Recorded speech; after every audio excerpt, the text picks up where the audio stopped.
Actually, recording in progress. Oh man, my cat keeps going on my keyboard, and for some reason, so she went on it so much that now the down arrow is always stuck on my keyboard. So like things just like randomly start going downwards on my screen all the time. Right. Okay, so I'm just gonna do this. Okay, so while I'm sorting this out, how are you guys doing? Haven't talked this way for a while. What's up with all of you?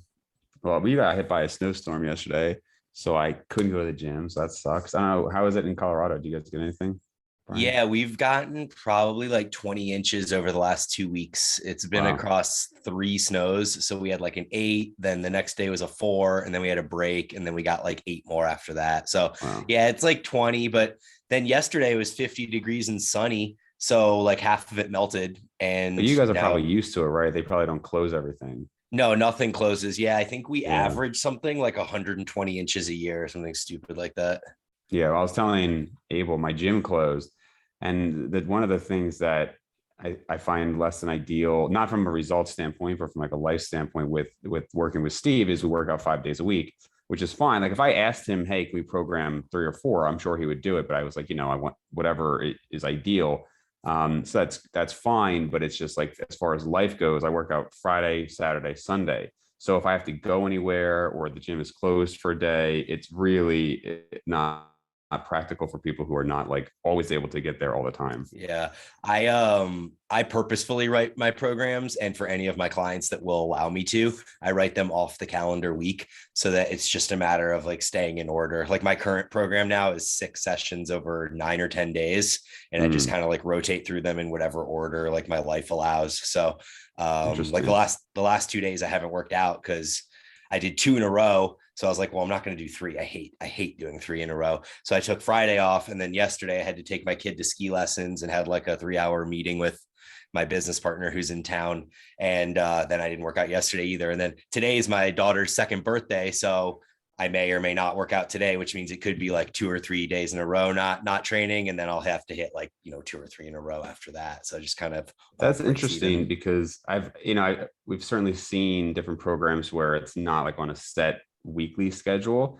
I've always kind of hated those because I find it very impractical. Like I need like a routine, and I know that I can work out Tuesdays, Thursdays, Friday, Saturday, Sunday. Mondays, I'm working like super long hours. Like it's going to be the same every week.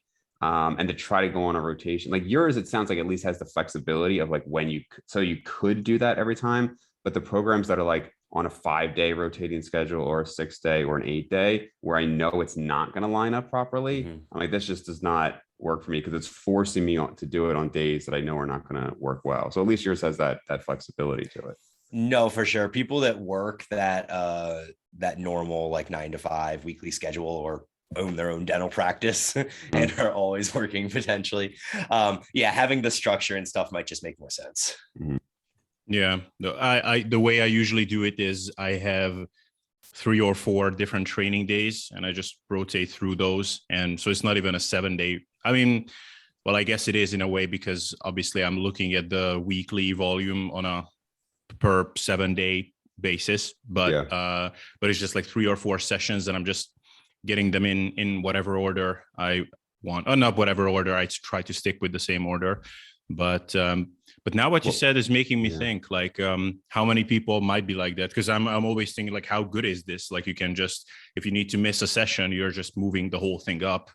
But I'm wondering how many people feel like you do when I'm giving them a plan like that. They are just like, oh man, like where is the structure? Well, I would wonder also with your setup, Bryan, like if sometimes it could be, more compact and other times, maybe you need to space it out because of life.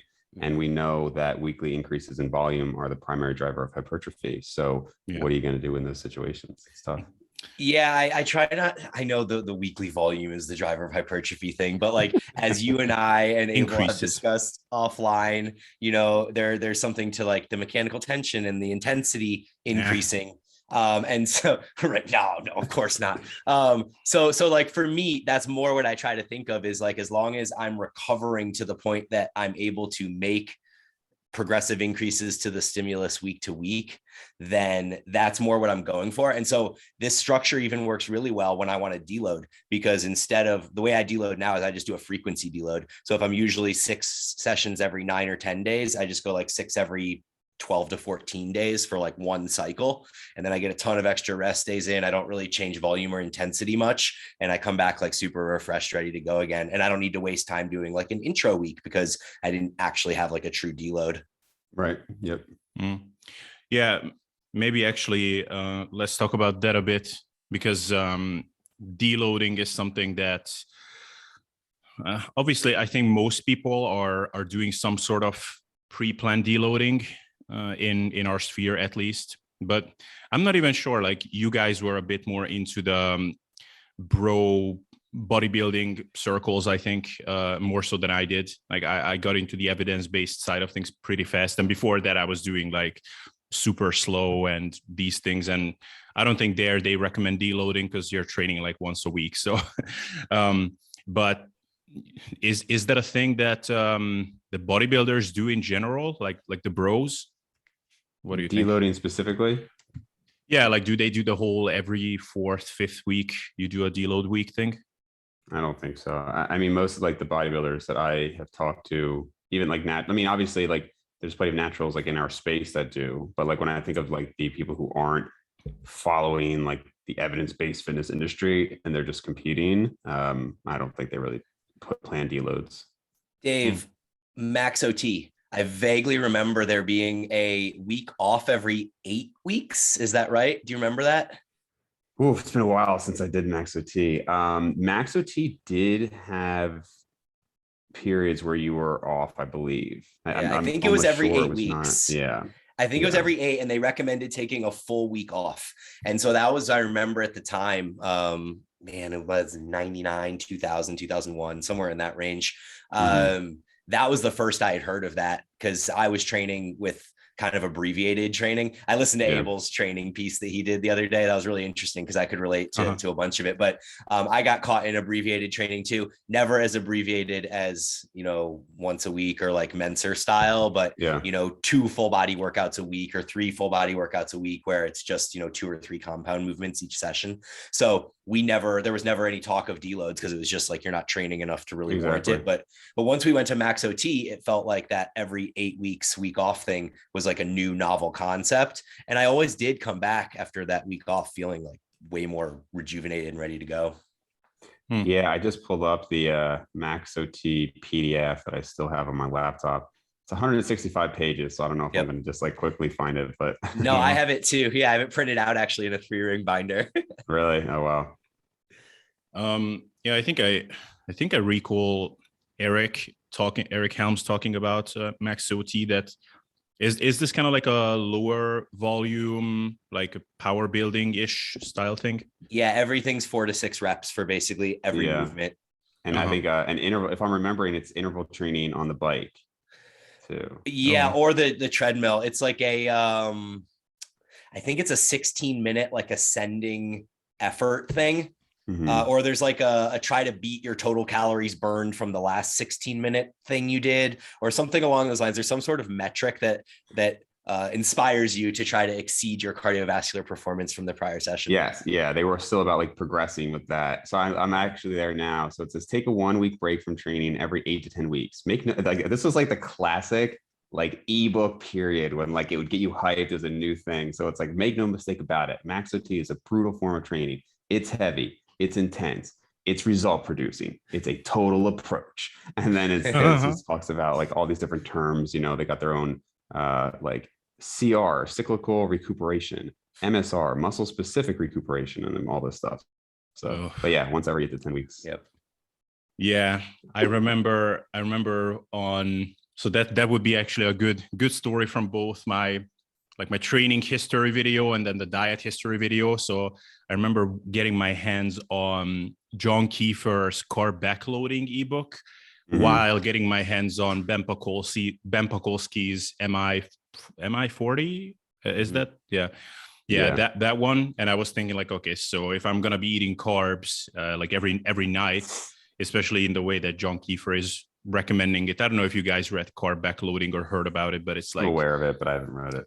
you like eat low carb during the day and eat like carbs, and junkier carbs are recommended in the evening. And so I was thinking like, okay, I'm going to do the most brutal training program possible with that. And then I was reading through Ben Pakulski's stuff, and yeah, like, and that was also during the time when I didn't know that steroids were actually a thing. Like I told you guys, so I actually thought that Ben Pakulski is natural, and like the only reason he's so big is because he's like willing to do all that volume and everything.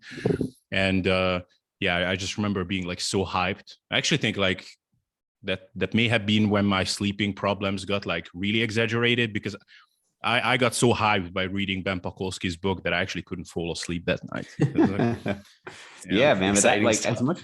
Well, but that's the thing. It's tough because I was just talking with I think Mario Tomic, but somebody else too, about like, do you tell people about like their limitations? And it's like when you're reading these books, it's like it is kind of BS, but that was a really exciting time, right? When you would like really believe, and like that would get you motivated. And so you know, I don't think any of us really have too much of a problem with consistency, but if you do, that can, you know, be a good motivator.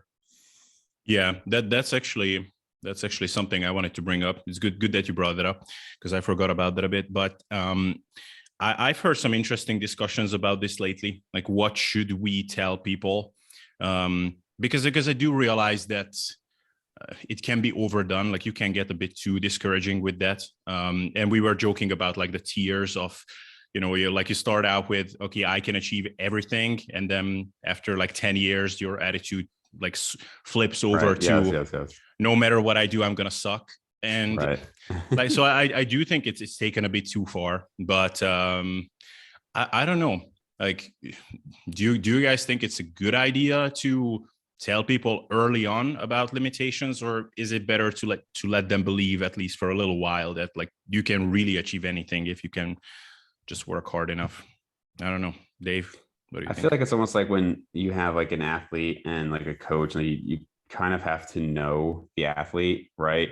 And it's tough because I was being interviewed by somebody who else with my videos, Colton Lucas, and he was asking me about this because I think if you were to have told me when I got started and my goal was to be 225 pounds at 10% body fat, and if you told me like, well, to be 10% body fat when you're all said and done, you're going to be like maybe 180, you know, maybe I'd be like, oh man. And then like, I don't know if who knows, maybe I wouldn't have been as interested. Having said that, I mean, my high school self probably would be impressed with my current physique. But as far as I just think like you shouldn't lie. I think that's like the biggest thing. So to say, like, for instance, the example I gave with him was like on T Nation and like Christian Thibodeau talking about these amazing results he had when he was very clearly enhanced and like basically just effectively lying, right? I gained 18 pounds with this program and this supplement stack.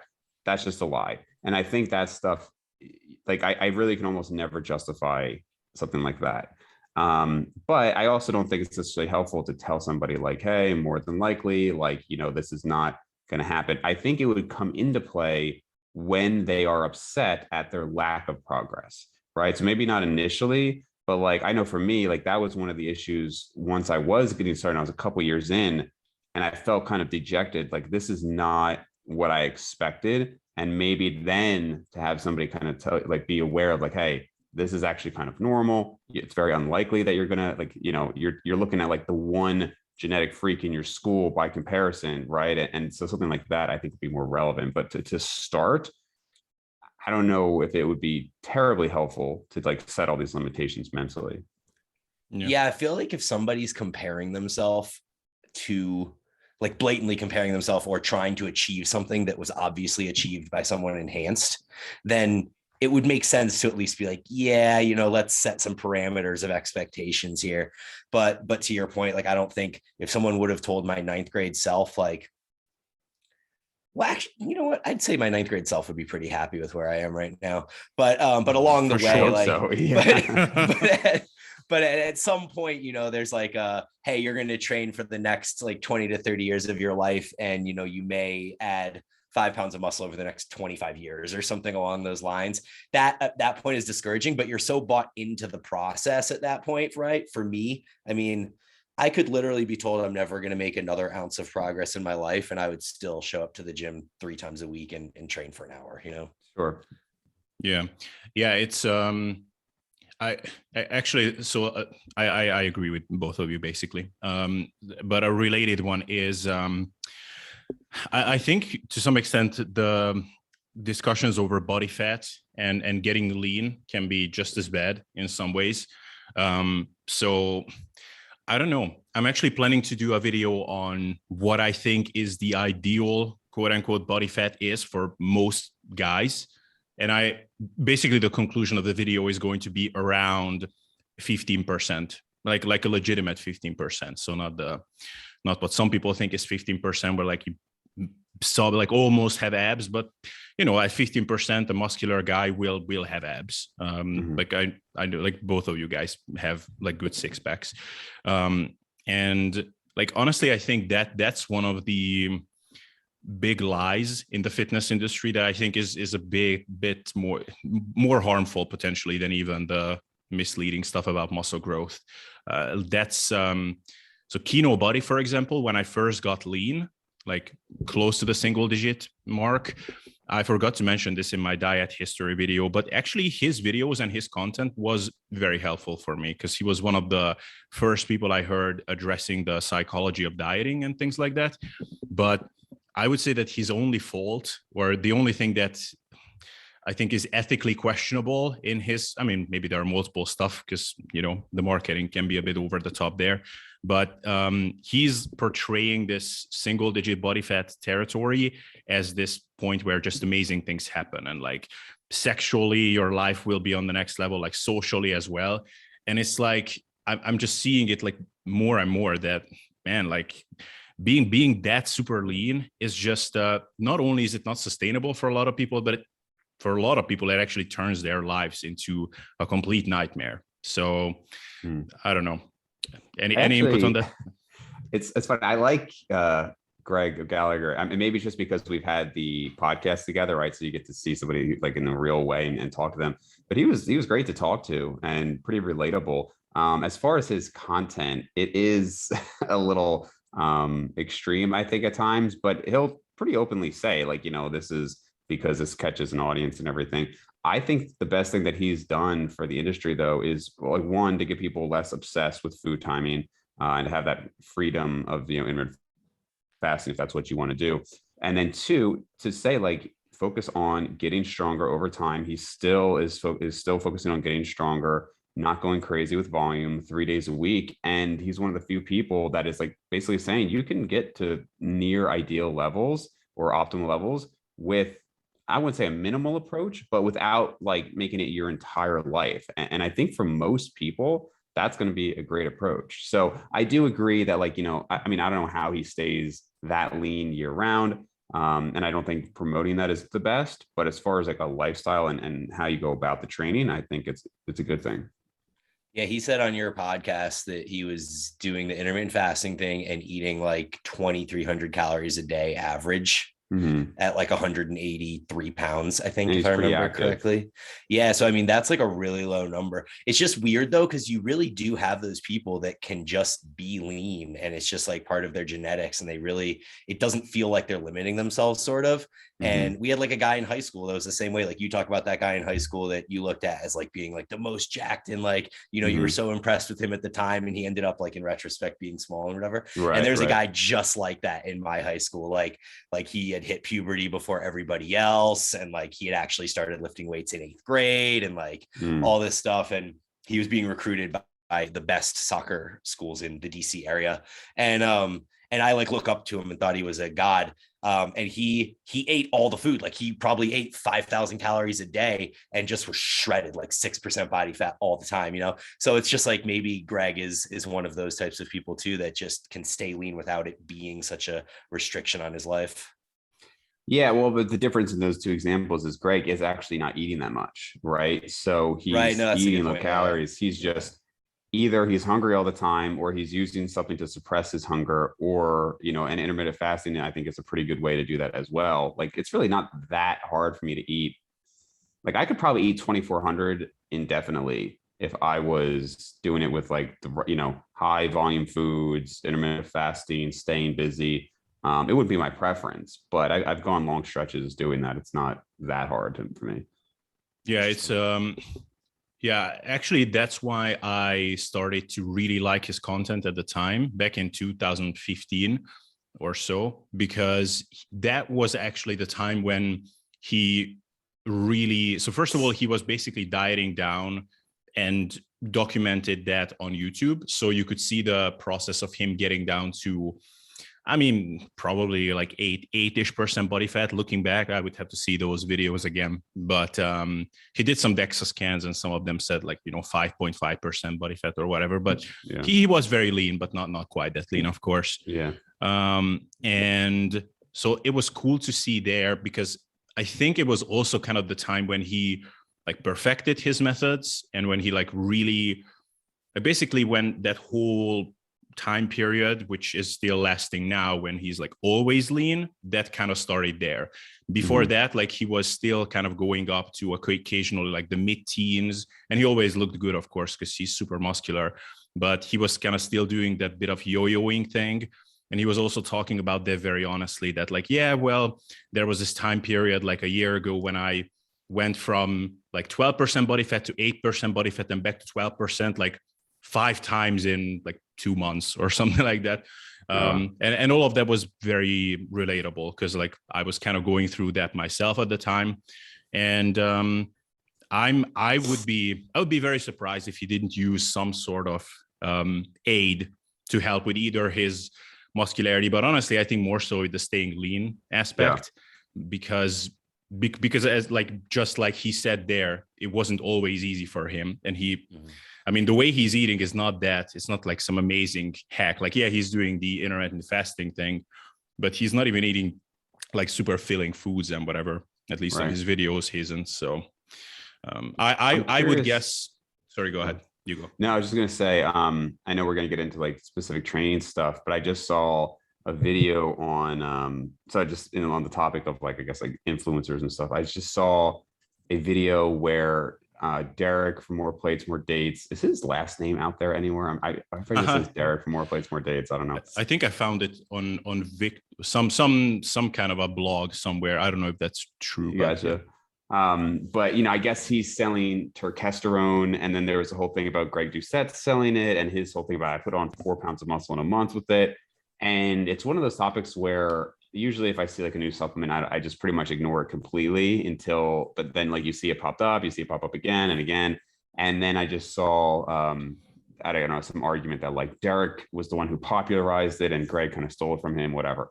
So I'm just curious if you guys have thoughts on the morality of these like really big influencers who claim to now be looking at the science, right? Everybody knows that like, some nonsense on Instagram, they're look at this product, it's amazing, and it's totally BS. But somebody like Derek from More Plates, More Dates, who has over 1 million subs, saying like, hey, like I have this product, that Greg over 1 million subs, hey, buy this product. And then you've got decent evidence, like Jeff Nipper just put out a good video on it, basically saying there's no good evidence for it, like at all, to support any of this, just anecdotes. What do you guys think of like the moral aspect of profiting off of that?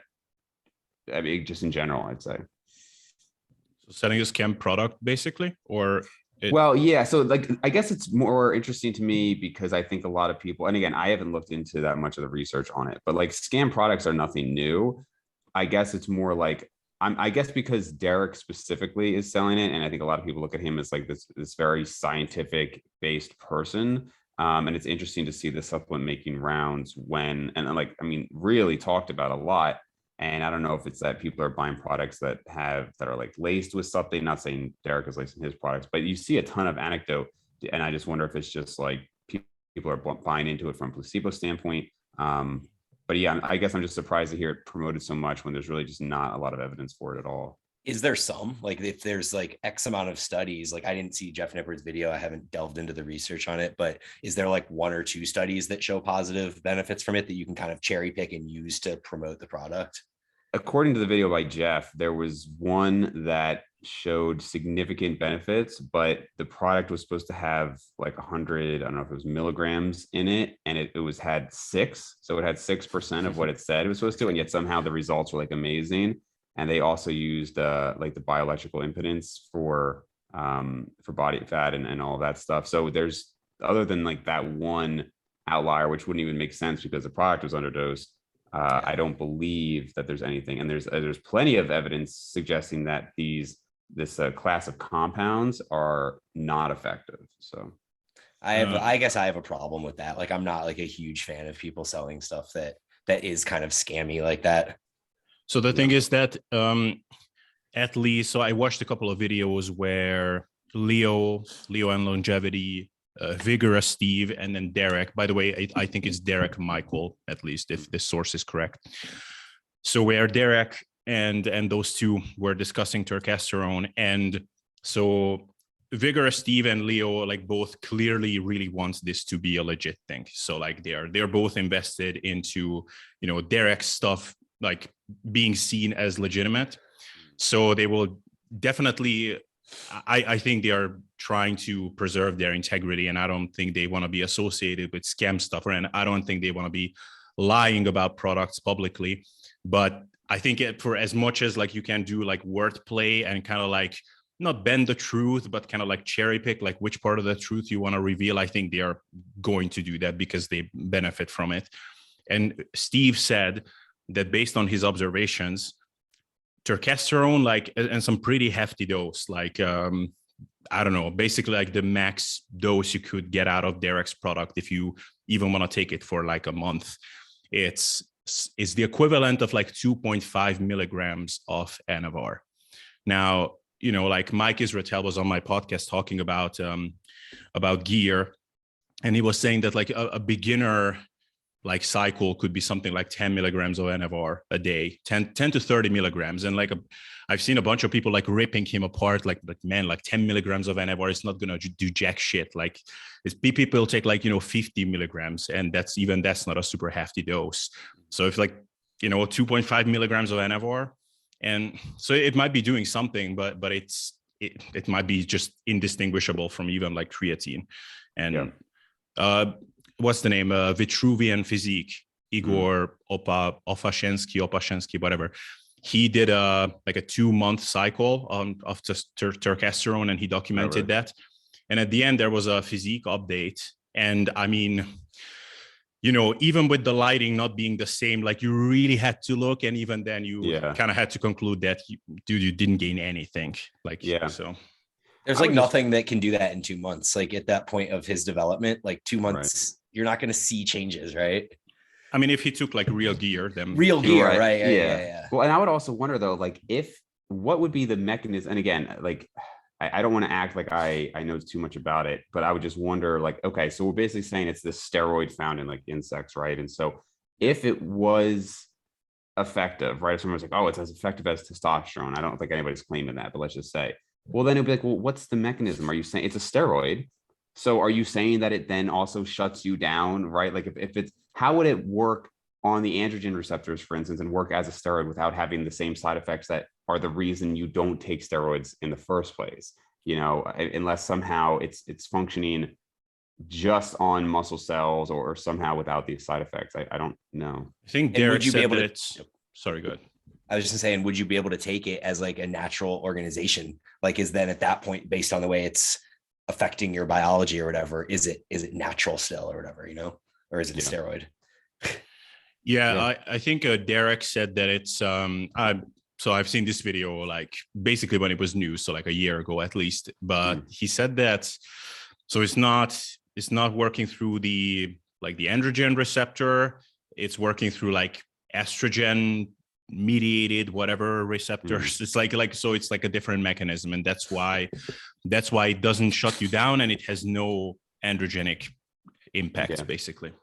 And I don't want to completely, like, I'm sure knowing Derek's videos, I'm sure that he's got something out there, you know, with a more detailed explanation. I just also often find, like, I haven't posted it yet, but like I know even like Dante, who, you know, I do respect, he had a post like a year and a half ago, and it was like, this is going to be the biggest thing you'll see in bodybuilding over the next few years. And like, I haven't heard a single person talk about it since then. So you see that a lot, right? And then it just comes and goes. Yeah, I'm sure there will be something at some point that is truly going to be a magic potion that it is not giving you the side effects the steroids would, but it's like close to being as effective. But I think at some point you would find, like from medical research on like HIV patients and stuff like that, like that's where I think you're going to come up with like, whether it's like genetic modifications and things like that. I think that will eventually be a thing.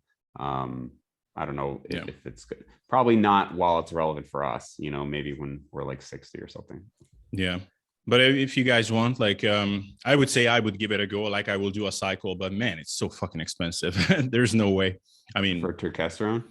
Yeah, like that the guy that I said, Vitruvian Physique, like he did a breakdown at the end of like, well, okay, this is how much it worked. Clearly not that much. And basically this is how much it would cost you a month.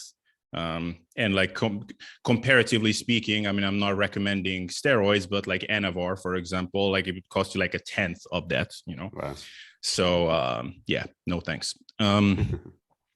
Anyways, so yeah, let's talk a bit about training. So we had this discussion. We didn't quite finish it on Instagram, but I brought up the idea of, well, I mean, it's so not like it was a novel thing, but basically I was talking about the fact that I think that it's not just that you train and you get better and bigger, so your muscles can do more. Therefore you have to progressively overload your training.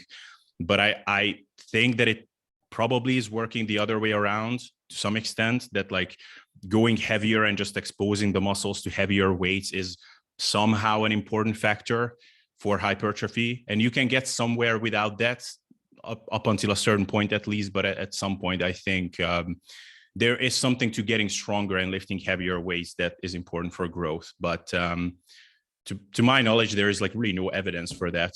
Or so if that is the case, we don't really know the mechanism, I think. But what do you guys think about that? Well, I think you were, yeah, go ahead, Dave, you got it.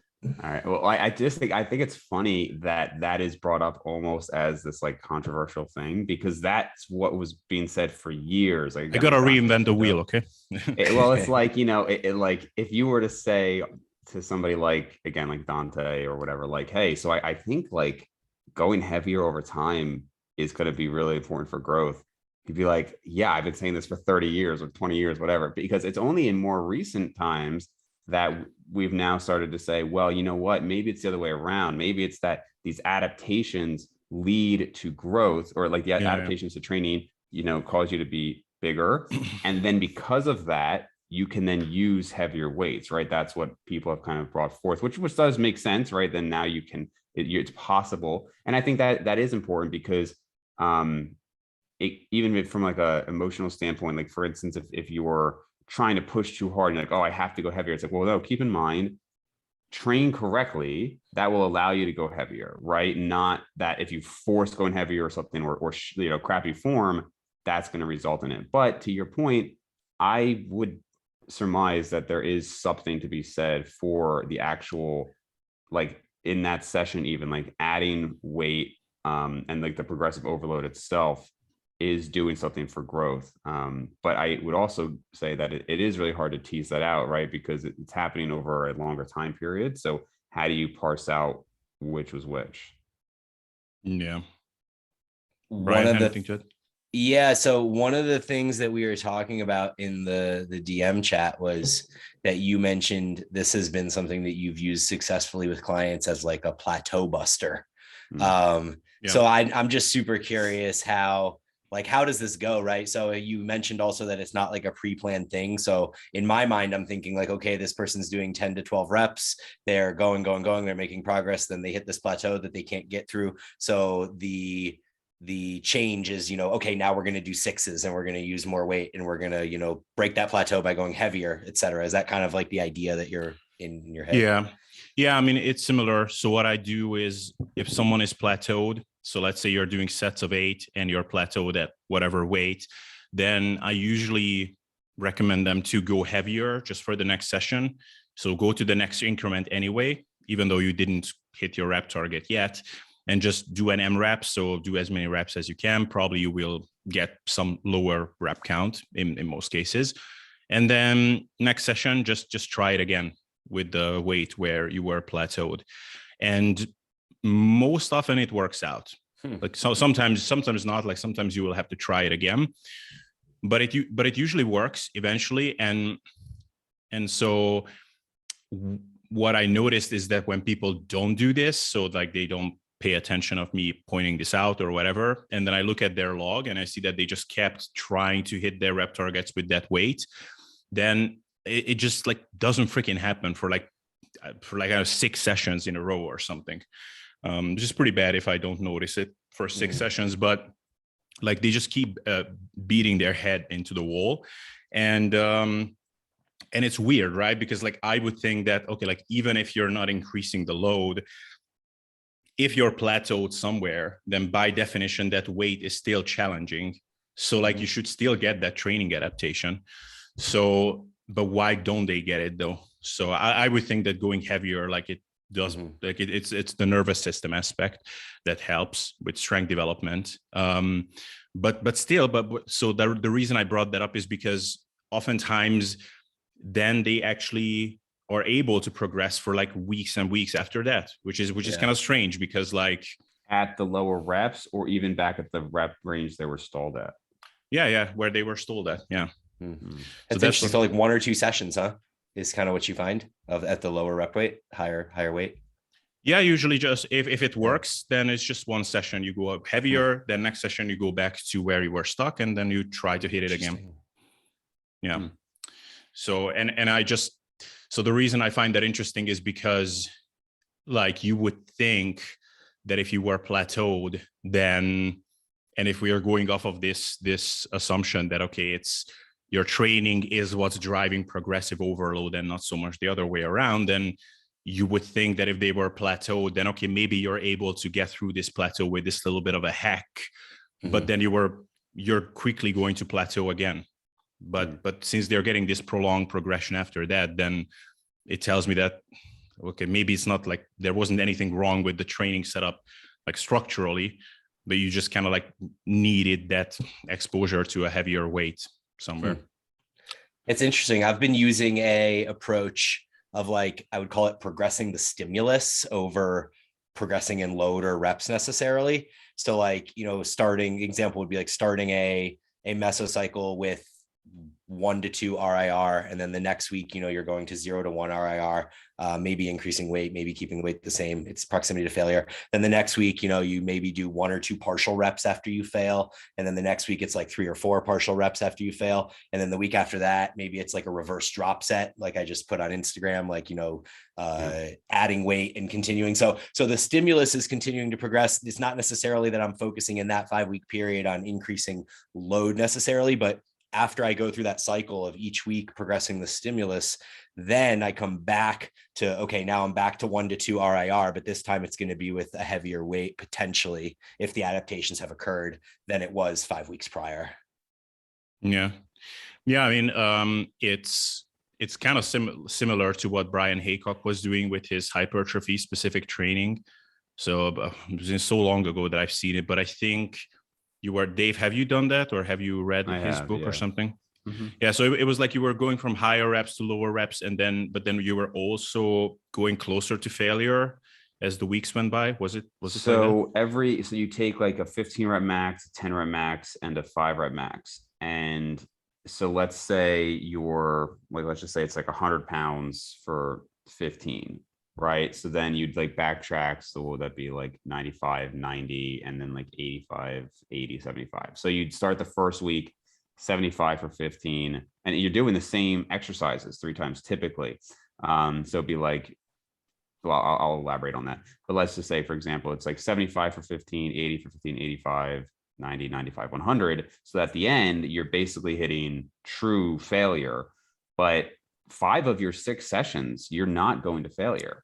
And you can use different exercises, in which case you would use like the equivalent load. So like you could do like squat, leg press, squat, leg press, squat, leg press. And then in that case, you're still really only hitting failure on that last one.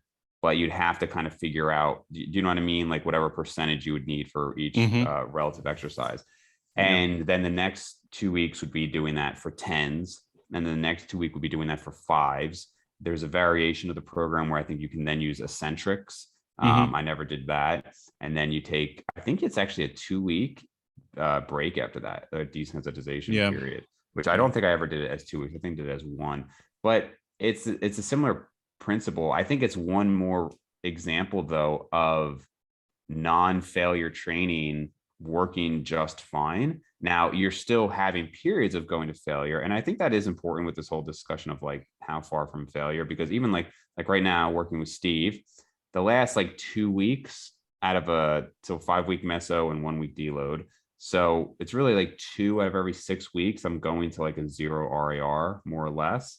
And then, with Brian Haycock, so for me, that's like 1/3 of the time. And then with Brian Haycock, it's also about 1/3 of the time, right? In sessions 5 and 6, and then you're kind of deloading every time. So it's interesting. But obviously, a lot like Steve and company have gotten great results, and a lot of people loved HST. So I don't know if I would ever buy in. Well, I don't say ever. I don't know if I buy into the idea that like always going 3 or 4 RAR is going to optimize gains. But I think we have plenty of evidence to suggest that like doing that a decent amount of the time and sparingly going to failure is fine. Using it as a progression method, like kind of Israetel says, right? Like getting closer to failure each session is in some way like tricking your body into some form of progressive overload or overload. Yeah. Well, I don't buy into the idea that you can do 3, 4 RIR all the time, because I think you can do 5 or 6 RIR. Just kidding. Yeah, actually, so that's what you're doing with Steve. So you're starting with like 3 or 4, and then you go to 0.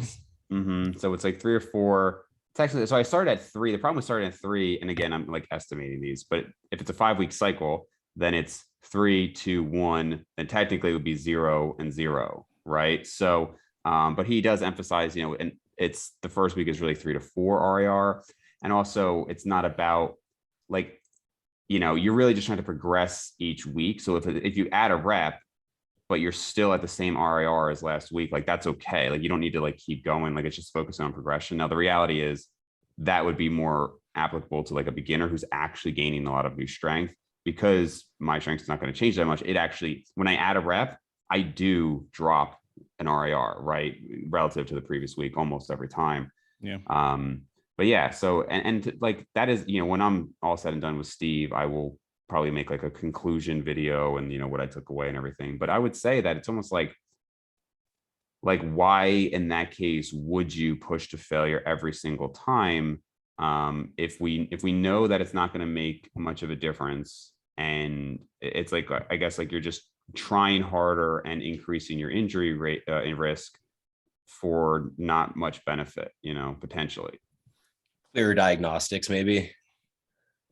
Say again. Clearer diagnostics on like a week-to-week basis, right? Because you have to wait until 6 weeks to essentially get to your week 2 again, and then you can compare week 2 to week 2, right? I mean, that's kind of the idea. Well, yeah, I was going to say that it only really affects you for the first meso, because then for subsequent mesos, you have a week-to-week comparison. Yeah, exactly. Which I will say though is hard, because if you're doing a new exercise and you're trying to gauge like a 3 RAR, like I'm doing like reverse machine lateral or reverse machine flies, and it's like, yeah, I mean, I guess this kind of feels like 3 RAR, but like when you really, sometimes we've talked about, you'll be surprised. You do a machine and it's hard, but if you really crank it out, like you might get another 6 reps, right? So I do find that a little bit tough. Yeah, and I think like you, Dave just said, I think the clear diagnostics week to week, I mean, realistically, it might not really matter for someone who is actually advanced, because yeah, I mean, but you're still diagnosing like nothing happening each time, because like week to week, you're just not going to make big leaps. But for someone newer, I do see that as a downside. But I did say that before, that I think this RP style, Steve Hall style progression, I think makes more sense for advanced people. Because I mean, realistically, if you can measure actual progression like every 4 weeks, that's still, I mean, I think most people would welcome that at the advanced level. And, so if that's the case, then this kind of method can work just fine. The only thing about the whole RIR thing, so I mean, yeah, I think like 3-4 RIR, I would guess that most people can grow on that just fine. And of course, it's hard to tell what the difference is between the effectiveness of the stimulus between 0 RIR and that. But, I mean, I ranted to you guys about this on Instagram, but I just, I'm just a little bit bothered by how like readily accepting the evidence-based community is to this whole idea of like 5-6 RIR seems to be as effective as 0 RIR. Because I mean, maybe that will pan out, but just like being so readily on board with this, it bothers me a little bit, because I've just seen so many examples of them being super conservative, of taking some like really surprising finding like this on board, because they were just applying the better safe than sorry principle. So yeah, like let's aim for a pound of or a gram of protein per pound of body weight, even though we have a lot of research to show that like 0.6 is just fine. But it's like, well, but it might still be beneficial. But with training, it's like, nope, looks like 5 or 6 RIR just as good. And it's like, shouldn't we like really emphasize that? But just to be sure, like maybe be at like a 2-3 RIR at most for the most part. I don't know. Go Dave. I was just gonna say, I don't know if that's totally true from what I've heard. I mean, so like somebody like Mike Zordos, he does seem to be more in the camp of like, this is more evidence that we at like 5 RIR could optimize hypertrophy. And he seems to lean a little bit more towards that. I would guess that if you were to ask Eric Helms, Steve Hall, and Mike Israetel what they think about it, I feel like they would probably all say something like, we have clear evidence that 3 or even 4 RIR is very effective for hypertrophy. Maybe a little bit of mixed evidence that going to failure or close to failure has utility. And because it's not completely clear, I would recommend going to failure periodically. 1, like just as a just in case kind of a thing. 2, to really see where you're at. 3, to have periods where you're testing that so you remember what going to true failure is like, and then your RIRs can be more accurate. I think they'd all probably agree with that. I can't imagine any of them would say, let's just not go to failure. I think that's for sure right. I think that would be their perspective. I guess to kind of align with what Abel's saying, and like me being a little more questioning of this, would be just that these scientists who are, for the most part, advanced athletes who have been training, Hale Helms is 15 to 20 years, like Zordos probably around the same. The studies that are being done showing that you can get these gains at 5, 6, 4 RIR, whatever it is, are clearly not done on them as a population. So it's interesting that they're so easily willing to extrapolate data from like someone with 2 years experience and be like, well, that person can make gains, or as a general population, these people can make gains. So for sure, like that should apply to us too, Yeah. But what I actually thought about regarding this is, so obviously this would go against the effective reps concept entirely, at least if we are looking at effective reps as the last 5 reps before failure, because it like in that case, wouldn't it actually say that those are ineffective reps? Like if there's no difference between going to failure and stopping 5 reps shy of failure, then the last 5 reps aren't they actually ineffective because they don't add anything compared to stopping there? Yeah, are the studies but aren't they're volume matched, right? Yeah, so usually it's like 8 sets of, so there was one that was like 8 sets of 5 with a 10 rep max, compared to basically 4 sets of 10 with a 10 rep max. So I think that the volume was equated in that situation, but like you had 4 sets to failure versus 8 sets not to failure, and the results were pretty similar. This was a study a number of years ago, but like I think they're usually along the lines of something like that. Yeah, and I think most of these guys would also say that, like, you know, if you're in a time crunch, if you're not trying to do as much volume, that you can just choose to go to a higher intensity, right, or like a closer to a zero RAR. I think at least hearing like Mike talk about it, he would argue like maybe 2 sets at a 2 RAR, in his opinion, would be more effective than 1 set at a 0 RAR and less injurious and things like that. I mean, I'm still open to it. I think again, it's been 10 weeks with Steve, and like it is still hard to really judge how things are like going. But I think it's been fine. And now again, I'm doing significantly higher volume than I'm doing a lot more overall training than I was before. So it's hard to say, could I apply this principle of higher RARs to my previous lower volume training? I suspect maybe not, because I was only doing like 6 to 8 sets per muscle group before. And I feel like if you're going that low in volume and you're doing like 3 RAR, I mean, maybe you'll maintain, like at this point, like maybe I would just maintain, which I guess I was doing anyway, but it's not something I would probably advise, you know, the combination. Yeah. So, okay. So is there anything about regarding this that you guys want to address? Or actually, Bryan, when do you need to jump? Because I know you're I'm good till 7:20. So we have like 25 more minutes or something like that. Oh, cool. Then do you guys have like some training topic that you were expecting to be brought up, or if not, then I will talk about back training. Well, we did talk about like form stuff a lot. And one idea I was just like joking, I was like thinking in my head was like maybe after like 6 months with Steve Hall, I'll go like the total opposite direction and do 6 months with like Jeffrey Verdi Schofield, because he's all like, you know, letting form get loose and cheat reps and like go beyond failure.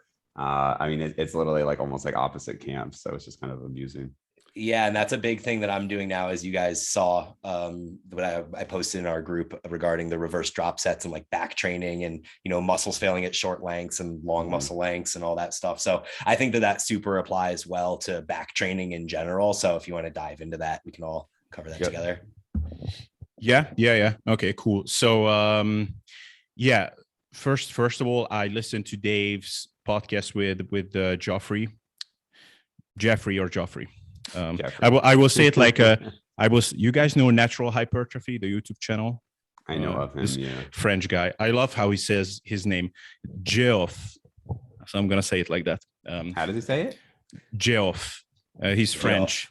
Yeah, is like really fun. Like his English is amazing. Like he has better English than I have, but he has like super strong French accent, and it's a lot of really fun to listen to him. Anyway, so yeah, I listened to you guys' podcast, and you mentioned how you do like to cheat a bit on shrugs, for example. My question would be like, how do you, like, anytime, like even if I'm standing super straight with shrugs and I don't use any momentum, I always find it a bit like awkward for my back. Like it doesn't hurt, but it feels like if I just move like a little bit back and forth, like it can get a bit awkward. Like do you have a method for doing that without that being an issue? I don't know.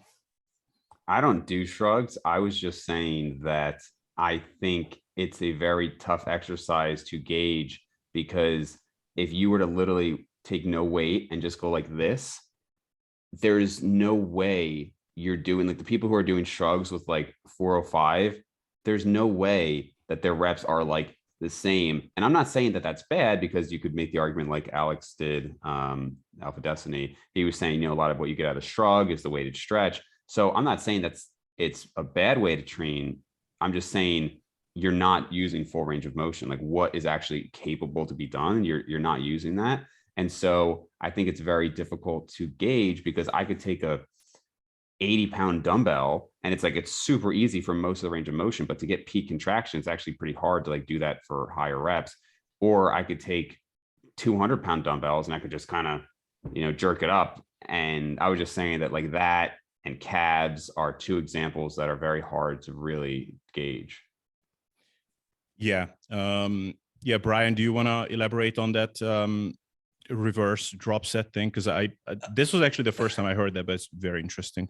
Yeah, for sure. So, I mean, it's basically came out of my obsession with lengthened position of movements, in the last year to two with all of the studies coming out and things like that. So I've been obviously for the last year messing around with partial reps at the lengthened position after a short movement fails. So like a pull down or a row or many of those types of variations of movements, leg extension, leg curl. And then through talking to Cass at the N1 thing, our last episode we did was actually like right before I went to this thing. So slightly different perspective now, I guess. But through talking to him and kind of talking about, how can I better bias the lengthened position and movements? Two of the ways that he kind of talked to me about doing it beyond just doing partial reps at the end is this reverse drop set idea. And then the idea of doing like 1.25 or 1.5 reps where you do the half or the quarter rep at the bottom position. So that's kind of one thing I've instituted into my hip extensions now, because I want to get a little more hamstring out of it and a little less glute. So I'm doing like a 1.5 rep at the bottom and then a full rep, and that counts as 1 rep type thing. So that's the first time I'm introducing that kind of way to lengthen overload. But the reverse drop set idea is essentially another one he came up with, and it really speaks to me because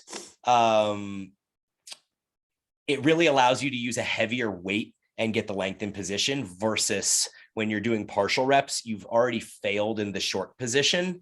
So as you guys were kind of questioning, the answer that I use is that there's a little more metabolite buildup, like lactic acid and things like that, when you actually take the short position to failure and then do partial reps, versus if you take the short position just shy of failure, maybe 2 to 3 reps shy, and then you add 20% is kind of the idea for the reverse drop set. And then you basically do reps with as much as you can get out of them until you can't get, X amount of range of motion. So the way that I usually or implement it would be I try to do an initial set of 6 to 10 reps, 2 to 3 reps shy of failure, full range of motion, and then add 20% load. And then I'm going to try to get 6 to 10 reps partial range of motion. And that tends to happen pretty accurately. I usually get slightly less on the amount of reps that I can get with the heavier weight on the partials than I did with the full range of motion, but it's within, a rep or two. And I get an incredible stimulus from it. It's a way to overload that length in position and turn something that, back training is something where you never get sore because everything is short overloaded. It's really hard for us, as we've discussed, to get the lats and the back sore, but using these methods, think to prioritize the length of position, like the reverse drop set, and then doing the 1 arm pull downs and doing the hip shift. So another one, like coming across the body like this to do your pull downs, and then you can actually fail coming across the body, but when you shift your hips and now you're facing forward more direct with the cable station, you can get like an additional 3 reps there. So I've been using a little more of these techniques, and I'm still not getting like blasted in my back, but I'm for sure getting that like gnarly, crampy, like I'm fatigued and worked feeling more than I was getting just by taking movements to short overload failure. How do you, I'm wondering what would be the difference between that in effectiveness versus just using momentum on pulls? Mm-hmm. So like on a 1 arm pull down, well, I mean, if you're using a chest support, you can't really do that, but otherwise, like, you're using momentum, like in a way, you're kind of doing the same thing because you're making the bottom position easier. Yeah, I agree. I think that my problem with that method, because I used that for years, right? Like I would do pull downs until, I couldn't do any more strict. And then there'd be like a little like jerking and blah, blah, blah. And then the bar basically floats at the bottom, but it's really hard through the top and the middle. And I've used that for years. The problem is I feel super fatigued from that. Like I actually can feel that fatigue, not just in the target muscles, but like, a little more systemically, if you want to add it up cumulatively over sets. And then the main reason for me now is just diagnostics. Like I'm so focused on being able to progress my stimulus week to week. And like, if I did 3 extra reps with momentum, like it's so hard to categorize like, okay, I used this much momentum this week and now I'm using, the same amount, but I did 3 more, or did I actually use more momentum, right? Whereas when I'm doing these super strict movements, like in that seated cable row one where I did the reverse drop set, my form never changed. I just added weight and got smaller ranges of motion. So that said, I got 9 full reps and then 7 partial reps at the heavier weight.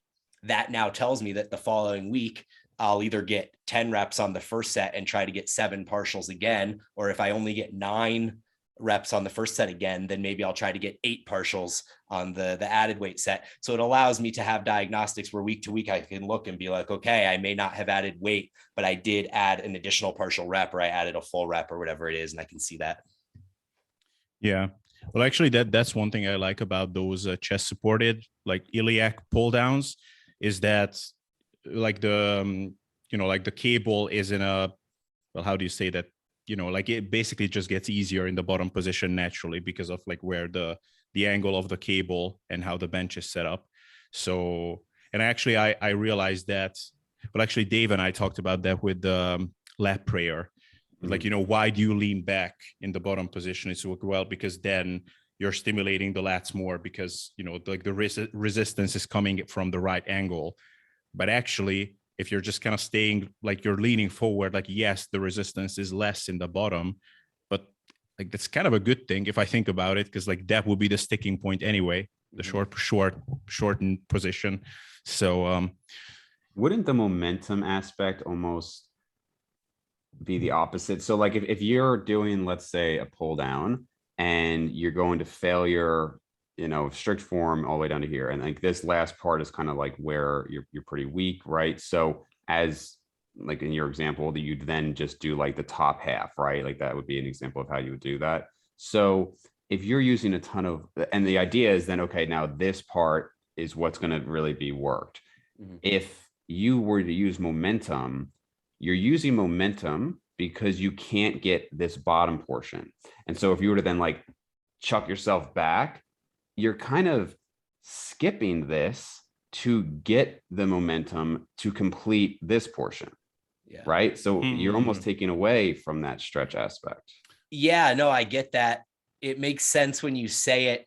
The way that I think about it is more in like the way of using momentum in a lateral raise, which I guess in your description could actually apply to this too. But like when you do a lateral raise, it kind of floats at the top. Like if you use momentum, you get to that top position and it's just the dumbbells almost like float up there. It feels like there's little resistance. And the hard part is just getting them going at the bottom. So yes, it's like you're getting them going at the bottom. So you're kind of getting through that bottom position, but it does make the top position easier as well. So I guess it would also depend on where, like a barbell row, I think is a really good example where you use the momentum. So for example, let's say you're trying to get that stretch, right? So, and I'm close to the camera, but if you're like out here, if you were to use momentum from the start, then I think what I just said is true. And you're doing the opposite of what you want, right? You're going through that lengthening position too easily.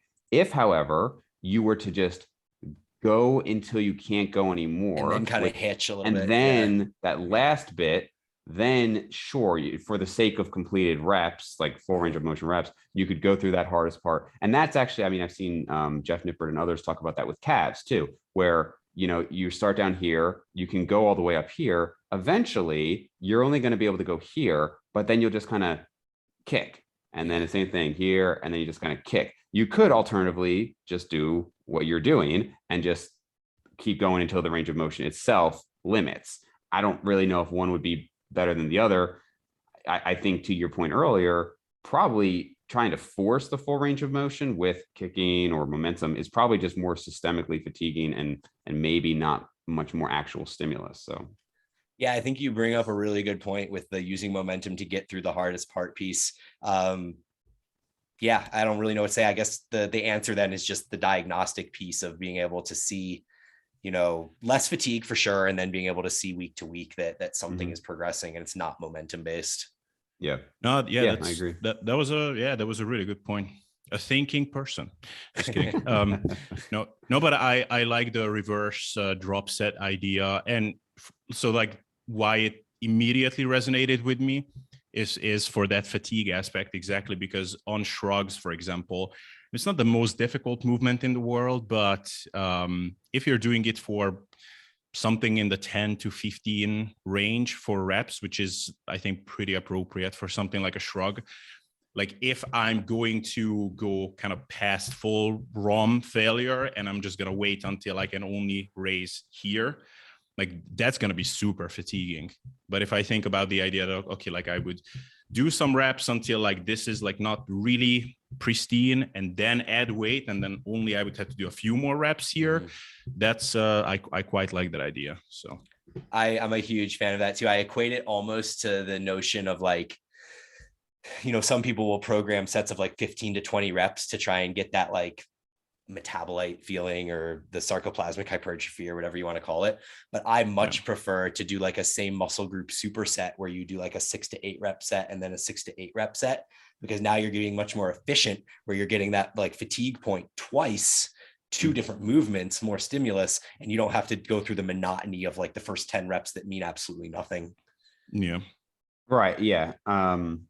When you do the second set, I saw in like in your video, you basically went to failure.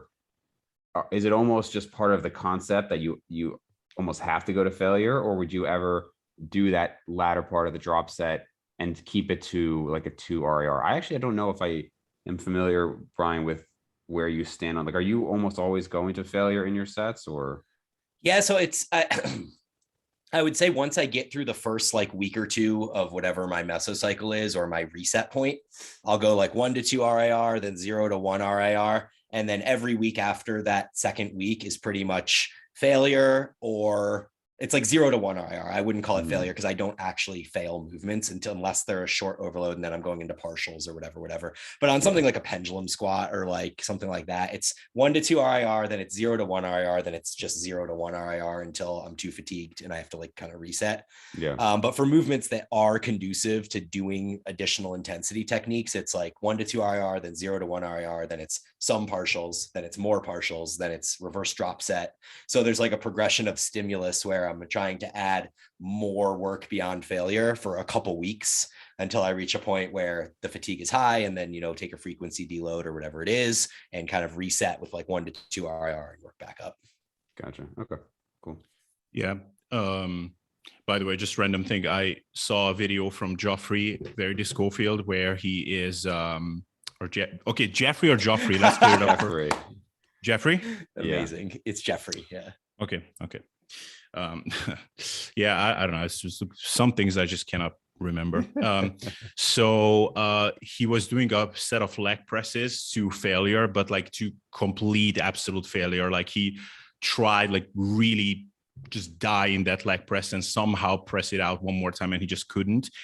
And like you could just see the agony after that. Like he was just talking into the camera and it's like, so like this kind of failure, like it ruins your day. Like it's been an hour and I'm still like like you can see just how failure on some movements is just truly so much more difficult than on others. And it's on those things, like even a 3 RIR is pretty damn hard. It's so anyways, I don't think I have anything else to raise. Like, is there something you guys really want to bring up, or Bryan, you got to jump at this point?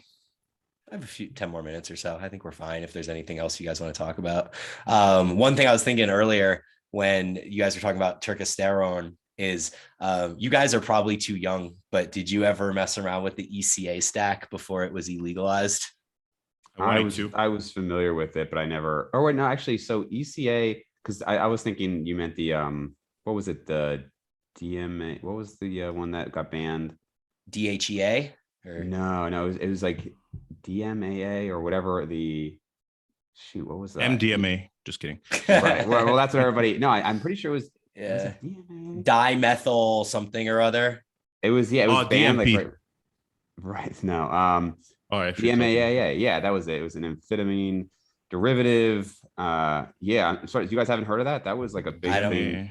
I don't know if I know much about it, but I was a big ECA stat guy before it was illegalized. My friend's big on it. I don't know. I think I actually talked to Lyle about it a few times, and he doesn't think it's like too risky. I think, I don't know. Like, I know it's good for appetite suppression. Yeah. I think it can help, but I'm not trying to say it's not effective. I just, at this point, I just kind of stay away from anything that's like overly stimulating. But I think it's fine. For sure. I was thinking about it in the context of what you were talking about with Greg O'Gallagher and like how he eats the few calories, and you're like, maybe he's doing something to like suppress his appetite or whatever. And it just made me think back to like the early days of like, I think it was late Broncaid. 90s, early 2000s. So Broncaid was like the next thing that people did after the ECA stack was illegalized. But you used to be able to literally go to GNC and buy Xenadrin or Muscle Tech or whatever the brand was, and it would be ephedrine, caffeine, aspirin, and it would get you going. I mean, you would pop into those things and like your whole body would heat up and you wouldn't eat for hours. It would be like, it literally felt like a dirtier version of Adderall or something like that, which as like a 18, 19, 20-year-old kid was like party drug / bodybuilding drug.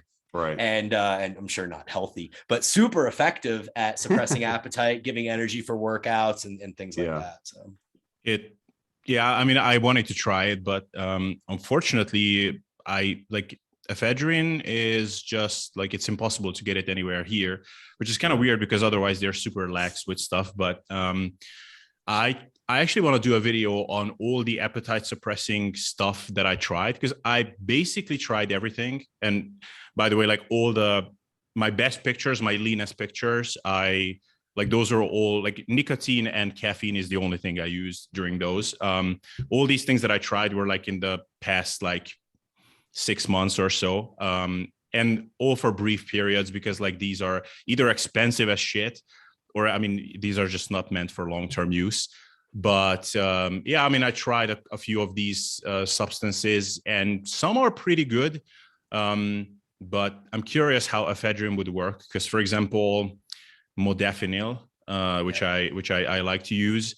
At first, it's very, very potent at suppressing appetite, but it like that aspect of it goes pretty quickly because, and I think really it only works well for appetite suppression for as long as it's like a bit like over the top stimulative. Like the first time I tried it, like I was like euphoric, like I couldn't concentrate on anything because it was just too much. But then like you pretty quickly get used to it and you don't get that mega big kick from it. And at that point, it wasn't that good for appetite suppression either. So I experienced the same.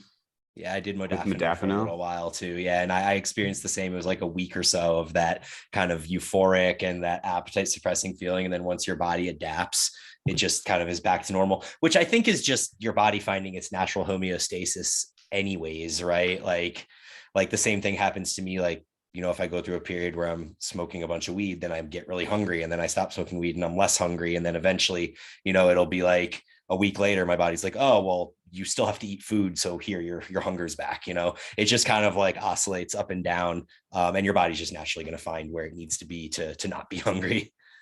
Yeah. I never have tried modafinil. I mean, I've heard of it and looked into it a little bit, but never tried it. I mean, really caffeine, I wouldn't say I was ever big on caffeine. I mean, I had periods where I would have up to like 300 milligrams in a day, but that was really it. But those sort of supplements and drugs never appealed to me as much as anything to gain muscle, because I guess it depends on like what your issue is, right? So like you guys, like Abel, I know you've like worked on getting really lean, and I think we're okay with how you looked muscularly. For me, the reason that I would ever stop cutting, it was pretty much never. I don't think I've ever stopped a diet because I was like, oh, I'm just too hungry, or even if I'm just too fatigued. Like those suck, don't get me wrong. But for me, it was always like, I can't stand losing any more strength. I can't stand losing muscle. Like I don't feel like I have enough muscle to begin with. So to me, I always just found fat loss as like, you can do it without supplements. Those just make it easier. Whereas like the whole temptation of steroids or something like that was like, you literally cannot achieve this without it. So if it's just about more hard work, I'm all for it. But with muscle mass, it's like, this is just an unachievable thing without the drug. So, from like 20 to 25, I would say the big temptation was something like anabolics, because it's actually making something possible that otherwise wouldn't be.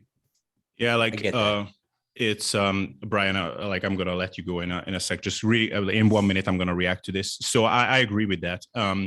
And so the things that I wanted to experiment with these things for, but first of all, I just wanted to see how they're actually working. But secondly, why I could see the utility in using these occasionally is, for example, if you're in a social situation or something, where like you're out, you're not around your like high volume filling foods.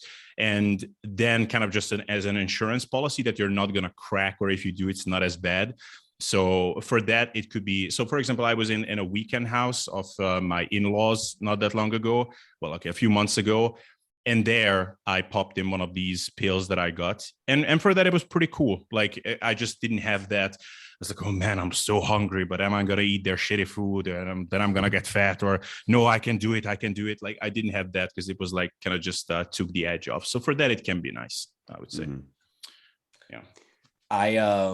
I've always felt like it was more work for me to lose fat. Not to say that putting on muscle is easy, but like just gaining weight for me was easy. Like I can easily, eat up to 200 pounds and not feel like I'm so full and bloated and like, woe is me type thing.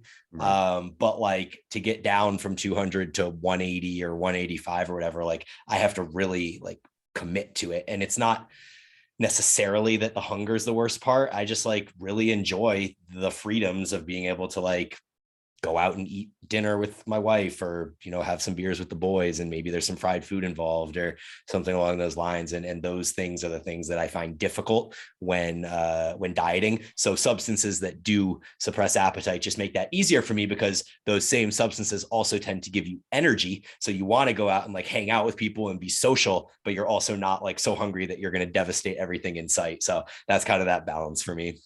Yeah. Just real quick, the product, if you guys have not heard of DMAA, maybe you've heard of Jacked 3D. Yeah. Okay, that was what was in that product. Got it. That got banned. Yeah, I looked up. I haven't heard of the generic, like the actual compound name, but just on what Brian said. Like, so I tried this thing called sibutramine. It's I think it's similar to modafinil in that it's like some sort of an amphetamine derivative, but it's supposed to be like very non-stimulatory, and it is in the longer term. I tried it for like 2 weeks or so.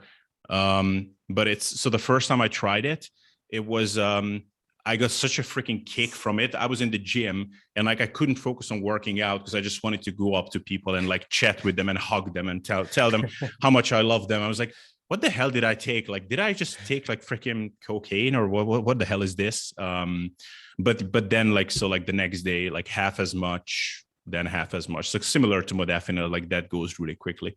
So, but anyway, that was just a funny thing. Maybe I should cut this out and painting a really bad picture of myself here. Yeah, just spend the last like 10 minutes of the podcast talking about drugs we take. Yeah, pretty drugs much. You guys take. Right. Dave's like, I'm a doctor, guys. Come on. Don't lump me into this. All right, folks. So yeah, it was fun, and I'm gonna let you guys go. So just please tell us where we can find you. Go for it, Brian.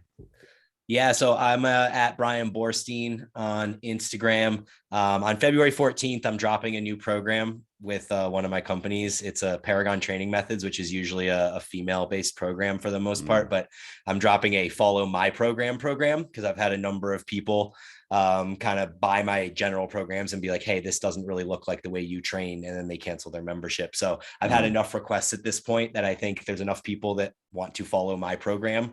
So if you are interested, you can, follow my stories, follow my programming. It'll be posted on the site, new cycle on February 14th. And that's my story. Awesome. Dave? All right. So Instagram, Dave_Maconi. I'm the one person here who hasn't been banned at all yet. So hopefully keep that going. brainsandgainspodcast.com, Brains and Gains Podcast on YouTube. Oh yeah. I have a podcast too. Eat, Train, Prosper. Yeah. So please follow these guys there. And a new Instagram for the next week, at least before I get banned again. It's called Abel, but it's a clever name, Able to Lift. But so ABEL, because I'm able to lift. You get it? And able to post on Instagram. Oh, that should be my backup account. That's funny. All right. Thanks, guys. Yep. I've wondered.